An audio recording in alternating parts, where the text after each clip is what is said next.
দ্রৌপদীর বস্ত্রহরণ লীলা, বস্ত্রহরণ হয়েছিল সেই লীলা আমরা অপূর্ব লীলা দর্শন করব। কদম গাছে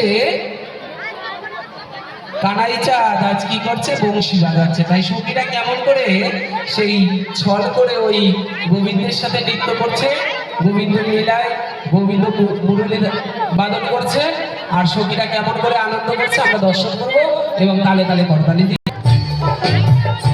হরি হরি বল।